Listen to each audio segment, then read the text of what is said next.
Hey guys, it's Dani from Dani The Horse Girl, and today, Dani the Horse Girl is dead. That's the premise of this video. Dani the Horse Girl is dead. 1,070 days. March 22nd of 2022 was the last time I posted a YouTube video. I started the channel when I was like 5 or 6. For as long as I can remember, I wanted to be a YouTuber. I mean, like, my entire life. That's all I wanted to be, was a YouTuber. I started the channel, well, my parents started the channel for me, and we made fun videos with the horses and all of that fun stuff. And we posted like a couple times a year for a while. And then I'd say when I was like 10 or 11, 12-ish, around that age, I can't remember exactly. I probably should have like gotten that stuff like kind of written down before I started, but we're just winging it. It's fine. But we started taking the channel more seriously when I was about 10, 11, 12-ish. So that's when we started posting once a week. We did vlogs with different people and all of that fun stuff, and it honestly was the best time ever for me. It was amazing. If I'm looking down, I have my notes down here, so that's why I'm like looking down to make sure that I have everything right. I think I'm gonna just pop them up right there so I can see them a little better. I don't know if that's gonna stay. But if I'm looking down, I'm looking at my notes. So the channel started off with fun videos that I just loved to make. We made tacking up blindfolded, we made tack up races, we made videos riding with my friends, we made, I mean, you name it, we made the video, we made the challenge, horse related video content. It wasn't for kids my age, it wasn't for anything like that, it was for me. We were making these videos for me. And as the channel evolved into a bigger channel, that's when we started making the videos for other people, and so the video would do better and stuff like that. So the channel evolved into a bigger channel. I mean, at the time, for a horse channel, it was huge. It was the #1 horse channel on YouTube. Like, they had the categories, and under horses, I was #1, which is still insane to me. Like, I cannot wrap my head around that. And we started getting videos with 2-3 million views, which is also insane to me. And I never realized that as a little kid. Like, when I was filming these videos, when I was making this stuff, I didn't realize that until I was like 13. Like, so there's little 11-year-old me making these videos that are getting millions of views, and I had no clue how many views they were getting. My parents did an incredible job of not necessarily not letting me see that kind of stuff, but more of not concerning me with that kind of stuff. Like, it didn't matter how many views a video got. It didn't matter how well the video performed, anything like that. As long as I was having fun, we made the video. So I think that's really incredible of my parents, to be able to kind of shield me from all of that, kind of like making sure the videos were performing good at a young age. But one thing my parents did not shield me from at all, they took that head first, was the hate. We all know the equestrian community can not be the nicest community, especially for people who aren't the perfect rider or aren't incredible in all the ways. And as a 11, 12-year-old posting videos of me riding, it was not good. There were so many hate comments. Like, I remember we would sit down at night, so we would have the videos up on the TV, and someone would have it on a phone as well, and helping me understand the hate comments, and never coming at it as a I'm getting attacked kind of way, but more of a, oh, they're just keyboard cowboys. It doesn't matter what they say. You're an incredible rider. It doesn't matter what they say. Like, it doesn't matter. Is basically how my mom put it. and she would help me create replies to the hate comments. That was so helpful for me. Like, being able to take that hate face on and not, like, shield myself or her or them shield me from it was incredible for me. Like, someone could walk up to me today and be like, "You suck, you're a terrible person." And I'd be like, "Okay," and like, and that really helped me so much in the past 5 years of my life. Just being, especially the past 5 years of my life, just being able to take the hate. That was something that really was helpful for me, was how my parents handled the hate, especially. Just letting me see it and not shielding me from it. There are so many old child YouTubers that I have gone back and watched their videos where this kind of video where they're like, what happened to me? What was my life like? And so many of them were talking about how poorly they were treated at school or by friends or just in general, people in real life, how people treated them, and saying that people treated them so badly about it. And I am not going to sit here and say that people didn't make fun of me for it, because I'm sure there were people in my school or in just people I knew IRL that were like, "Why does she do that? That's so weird." I'm sure it was there, but I just didn't see it. Honestly, one of the biggest things I can remember is one of the kids always coming up to me. We must have been like 7th. I would have been in 7th grade, so I think he would have been in like 8th grade or something like that. And he would always come up to me during band, because we sat like a row apart or something like that. I don't remember exactly.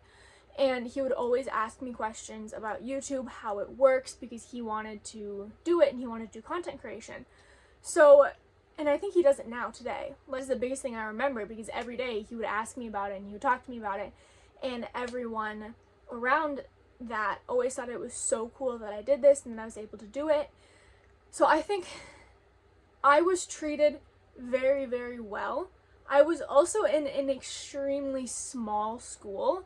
Like, there was like 300 people in the entire K through 12 school. So everyone knew each other, and so I feel like that helped a lot with it. But also, I don't know, I just never got hate from people in real life from YouTube, and I'm very, very thankful for that. Now I want to get into how we made the videos. So there's a lot to unpack here. I'm trying to remember everything. When we filmed the videos, my mom or my dad, or sometimes both of them, would be manning the camera. So they would have the camera, they would follow me around with the camera. It was usually my dad doing that in the beginning. And then my mom would help me do other things, or she would be riding too. It was just kind of stuff like that. And then towards the end of it, it was either my mom filming or it was just me filming. In the beginning, my dad did a ton, like pretty much all of the editing. And then again, towards the end, it was just my mom doing the editing. So they kind of like, in the beginning, my dad did all of the editing. Kind of in the middle of it, my mom and dad edited. And then in the end, it was just my mom editing. But I never did any of the editing or like making thumbnails,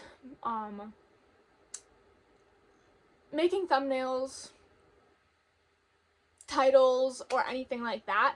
I didn't do. That was all my parents. I would just go out, I would film the video, I would help them get all the camera equipment ready and do all of that stuff, but it would be them doing all of the editing and stuff like that. With that, we would go into a video.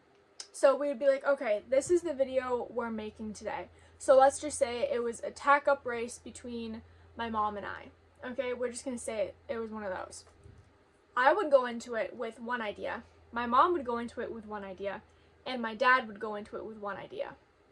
So you have 3 different people having completely different ideas of how the video is going to be done. So if my mom and I were just out filming and my dad was editing the video, we would go out with one idea and then my dad would edit it with a different idea and the video would be all kinds of wonky. So it was really difficult to be able to do that, which in the end I think is why my mom and I mostly did the filming and editing and all of that, just because it was easier for just two people to do it than all three of us. So that was really hard and it added a lot of stress to making videos, which in the end was a really big thing, for me at least.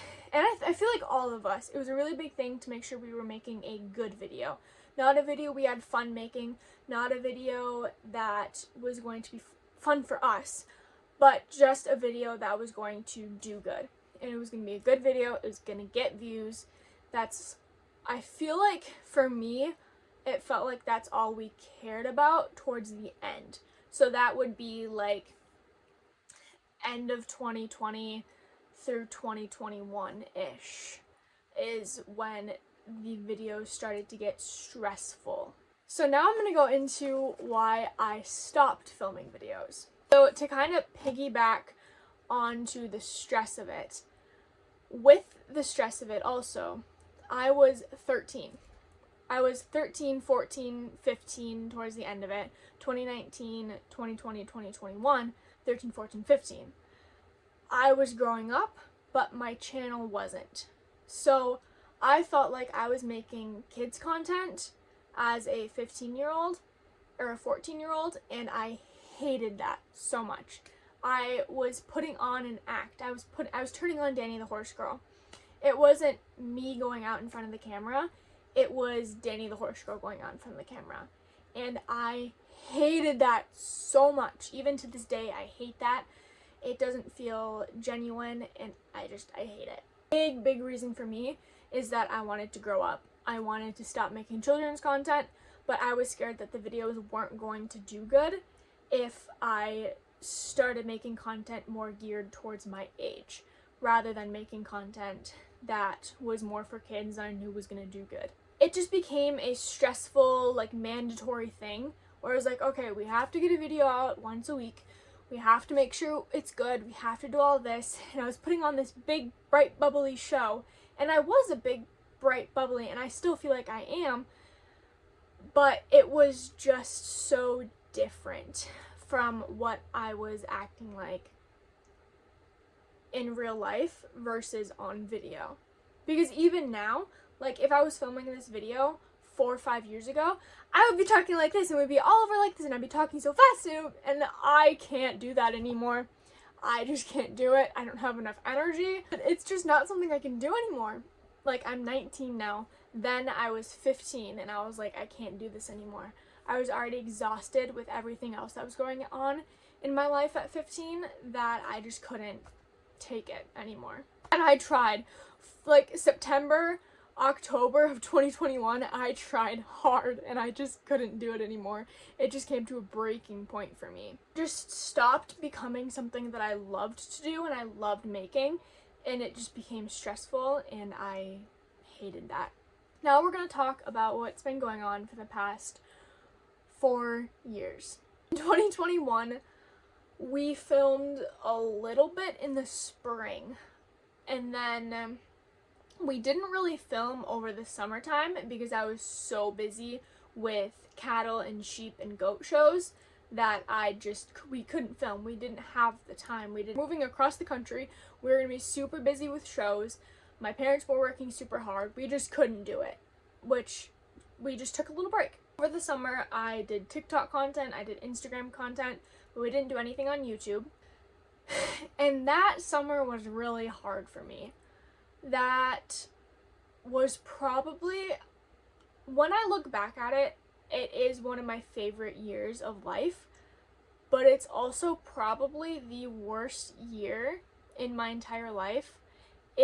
I felt like I was being attacked from all angles, and I'm not going to get deep into it. I'm not going to talk about what happened really, just because I don't want to open old wounds, and it's a lot to unpack, so I don't want to get into it. But it was a really hard year for me. In September, we were done with shows and I started to film more and make more content. And then we moved to Tennessee in October of 2021 and we filmed a little bit then. I did a lot of live streams over that winter into 2022, and then I posted my last YouTube video on March 22nd of 2022. That video was probably the most genuine me video that we posted since like 2020, I would say. 2020, 2019, I feel like. But it was also really hard to make that video because I didn't know how to edit yet. I never did it, so I didn't know how to edit. I couldn't film on my own because I was riding. So my dad edited it, he filmed it for me, and then nothing else happened with that. That was the end of it. So over 2022, my dad was like, I don't want to say pressuring me, but he just kept asking like, hey, are you going to film more videos? Are we going to do this? Are we going to do that? Like, let's film videos. And my mom was like, you should film videos. Let's film videos. Like, why don't you do it? But nobody could help me do it. And that was really, really difficult for me because I couldn't grab a camera and film and edit it because I didn't know how to and I didn't have the resources to. That was really difficult because I was super busy. I was homeschooled. Okay, I want you to put this into perspective here. I was a homeschooled 16-year-old girl who just moved across the country away from all of her friends and family into a new community that she had no clue. She didn't know anyone there. So she was an anxious 16-year-old girl. It was not good. I wouldn't say that I was sad or depressed or anything like that. It was a very stressful, very difficult time for me, I would say. I wouldn't say I was sad or depressed. It was just difficult.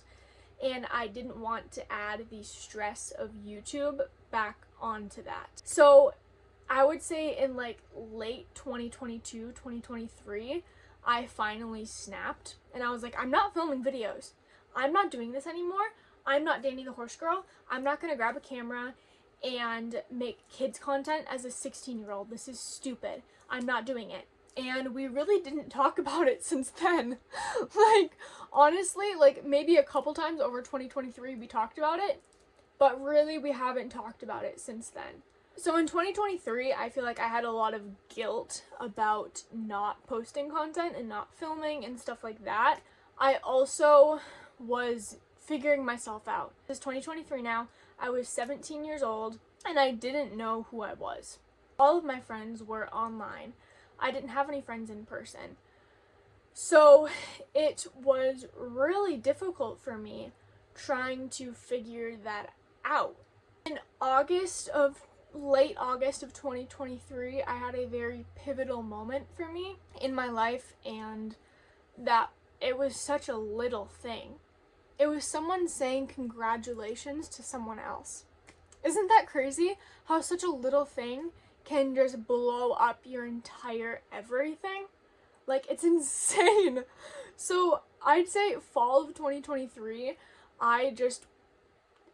it wasn't that I was depressed. It wasn't that I was sad. It was just I was in a weird mental space where I was like, oh, the reasons why I'm so socially awkward and I have so many trust issues and the reasons why I have so much anxiety is because of this. And it's like everything clicked in my brain. I was like, oh, and I don't have to hold on to that anymore. It's fine. It's okay. Like, it was crazy how it just changed the way I think. And still to this day, it's insane. That was a really big, like, turning moment for me where I was like, oh, okay, I can not care about any of this. It's fine. End of 2023, beginning of 2024, I just let go of all of the things that were on my shoulders in my past, and I was like, it's okay. I'm fine. Like, everything's gonna be good. So that's when I kind of stopped having guilt about YouTube, because I stopped having guilt about everything else that happened in my life over the past would have been 3 years. 2024, there was just a lot of reflection honestly, 2024 felt like it was like 3 years long.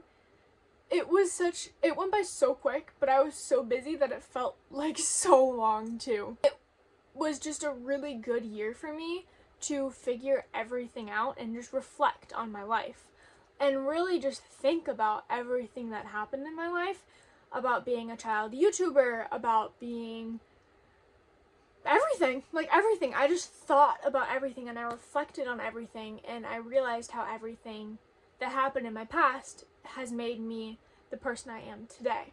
Now I want to talk about the good of Dani the Horse Girl, because I just yapped for like half an hour about all of the stressful things of Dani the Horse Girl, but there were so many incredible, amazing things that happened as Dani the Horse Girl that I just can't not talk about. I feel like I saw for the longest time Dani the Horse Girl as the enemy. Which sounds so crazy because I'm Dani the Horse Girl. But like, I saw her as the enemy. And I was like, I don't like this girl. I hated it. Everything. I just didn't like it. So when I was able to kind of reflect on myself and my life, I was like, that was such an incredible time. Like, yeah, it was stressful. Yeah, all of this stuff happened, but it was also so amazing. All of the fun videos I made with friends and with my horses, and just in general, all of the opportunities and fun videos I got to do were incredible. I got to travel across the country and meet people and film videos. I got to travel out of the country. We went to Canada and met Day by Day Vlogs and did a bunch of videos with them. It was so awesome. And like, all of the opportunities and things I got to do as Dani the Horse Girl, because of Dani the Horse Girl, I will never forget. I also made so many friends because of Dani the Horse Girl. I'm not going to sit here and say I talk to all of them still to this day. However, my absolute best friend in the entire world, we met through Dani the Horse Girl. She was a fan of mine, actually, forever. She knew me before I knew her, which is so funny and weird. But she just commented on all of my stuff. We ended up talking on Instagram, and we have been best friends since. And I got to meet her because she lives across the country from me. So I got to meet her in October of 2021. And that was so absolutely incredible, and I could not be more thankful for her, and I could not be more thankful for Dani the Horse Girl, because if it weren't for Dani the Horse Girl, I wouldn't have the best friend in the entire world. Also, a giant, huge thing that I cannot not talk about are the fans. I mean, come on. The fans were just amazing. Like, the people who truly were fans of Dani the Horse Girl, oh my god, you guys were so amazing. It was so amazing every night after school to be able to read your guys' comments and reply to DMs and all of that fun stuff, and just talk to you guys and get fan mail and stuff like that was so amazing. I actually have most of the fan mail still. It's under my bed. Actually, I have all of my stuff stored under my bed. So they're in a tote under my bed, and I love randomly finding them and reading them. It makes my heart so happy. Also, another thing that I have to say, I would not be who I am, and Dani the Horse Girl wouldn't exist if it weren't for my parents. I am so absolutely grateful for them. They are my best friends in the entire world. So, like, my dreams wouldn't have come true as a little kid if it weren't for them. And even to this day, they still are making my dreams a reality. So I am over the moon thankful for them all the time. Now we're going to talk about what is next for Dani the Horse Girl and the YouTube channel. In 2024, when I was able to reflect on everything, probably like late 2024, October, November-ish, I was watching some vlogs and I was like, I miss making YouTube videos. It wasn't oh, I know how stressful that can be, oh, I know how difficult it can be to make a video, or oh, I wonder how she made that clip. it was just, I miss it. And that was the real turning point for me to be like, I kind of want to make videos again. But I didn't know how to. So it took a couple months for me to kind of figure out what I wanted to do and where I wanted to move the channel onto. So I want to make vlogs that show off my day-to-day life and the things that I get to do. Heavily inspired by Avia Colette, Jules LeBlanc, My Fam, Hannah Adkins. I'm probably missing some people, but those four, heavily inspired by them. I was watching one of Avia's videos and I was like, I want to do this. This looks like so much fun.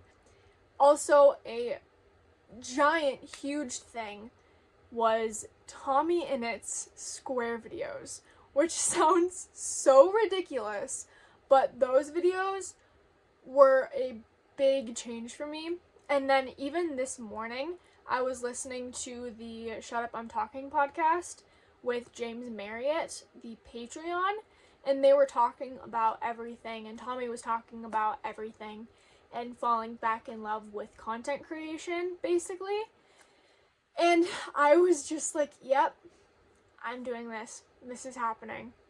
So that really, really, really, really inspired me to do this again and start making content that I want to make. I'm going to be rebranding the channel. I'm not the 12-year-old little girl who likes to make videos with her horses, with the pink, purple, and blue logo, and she's so excited for everything all the time. That's not me anymore. I'm 19 years old. I am growing and I'm learning and I'm doing so many different things in my life that I want to share with you guys, but it's not going to be Dani the Horse Girl anymore because that's not who I am anymore. I don't think anyone can go back and look at their 12-year-old self and be like, oh yeah, that's me still. I'm still the exact same person that is. It's just not what it is, and that's okay. I mean, I made Dani the Horse Girl when I was literally like 6. That's insane! I'm not 6 anymore. So I just need to rebrand it if I want to make content. I will not be changing anything for a couple of weeks just so people can realize it's me, because I feel like I don't look the same as I did. You know what I mean? Like, as I did in my, like, peak Dani the Horse Girl. My hair is way curlier. I have glasses now. I've grown up. Like, you change as you grow. So, I want to keep the channel Dani the Horse Girl. I'm not going to change anything but the bio and stuff like that for a couple weeks probably. I'm going to change the channel name to either Dani Girl or Dani's Days. I'm not 100% certain on what name I want to go with yet, but over the next few weeks I will let you guys know, and obviously the channel name will change. But it's either going to be Dani Girl or Dani's Days. This was so weird to me to sit back down, make a video. It's so weird. I have not told anyone that I made this video. Like, that's a lie. I told Chelsea. I told my best friend. But that's it. She's the only person I told. I have not told my parents. I have not told anyone that I'm doing this. I'm going to tell my parents before I post it, but I feel like I had to make the video and edit the video and upload it, and all I have to do is hit the post button or make public button, whatever it's called, and then it will be done.